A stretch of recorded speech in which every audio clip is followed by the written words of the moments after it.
வணக்கம். இன்றைய பகுதியில் திருக்குறள் குறித்த நூல் குறிப்பும் திருவள்ளுவர் குறித்த ஆசிரியர் குறிப்பையும் காணலாம். திருக்குறளை இயற்றியவர் திருவள்ளுவர். இது 14 கீழ்க்கணக்கு நூல்களில் ஒன்றாகும். இது 2 அடிகளில் பாடப்படும் குறள் வெண்பாக்களால் ஆனது. இதில் 133 அதிகாரங்களும் 1330 பாடல்களும் இடம்பெற்றுள்ளது.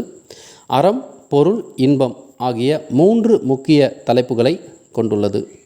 இதற்கு வழங்கப்படும் வேறு பெயர்கள் உலகப் பொதுமறை, பொய்யாமொழி, வாயுரை வாழ்த்து, முப்பால், உத்தரவேதம், தெய்வநூல் என்பனவாகும். அறம் எனும் தலைப்பின் கீழ் 38 அதிகாரங்களும், பொருள் எனும் தலைப்பின் கீழ் 70 அதிகாரங்களும், இன்பம் எனும் தலைப்பின் கீழ் 25 அதிகாரங்களும் என மொத்தம் 133 அதிகாரங்களும், அதிகாரத்துக்கு 10 பாடல்கள் என 1330 பாடல்களையும் கொண்டுள்ளது. திருக்குறளானது 100க்கும் மேற்பட்ட மொழிகளில் மொழிபெயர்க்கப்பட்டுள்ளது.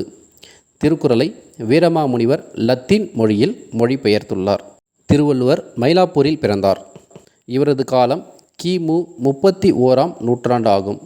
திருவள்ளுவருக்கு வழங்கப்படும் வேறு பெயர்கள் வள்ளுவர், முதற்பாவலர், தெய்வப்புலவர், மாதானுபங்கி, நான்முகனார், நாயனார், பொய்யில் புலவர், பொய்யாமொழி புலவர், ஞான வெட்டியான், சென்னா போதார், தேவர், பெருநாவலர் என்பனவாகும்.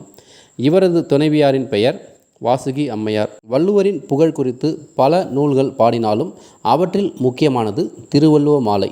பாரதியார் வள்ளுவரை போற்றும் வகையில் வள்ளுவன் தன்னை உலகினுக்கே தந்து வான்புகழ் கொண்ட தமிழ்நாடு என்றும், வள்ளுவனை பெற்றதால் பெற்றதே புகழ் வையகம் என பாரதிதாசன் அவர்களும் சிறப்பித்து கூறியுள்ளனர். மேலும் பாடங்களை பெற இந்த யூடியூப் சேனலை லைக் பண்ணுங்கள், ஷேர் பண்ணுங்கள், சப்போர்ட் பண்ணுங்கள். நன்றி.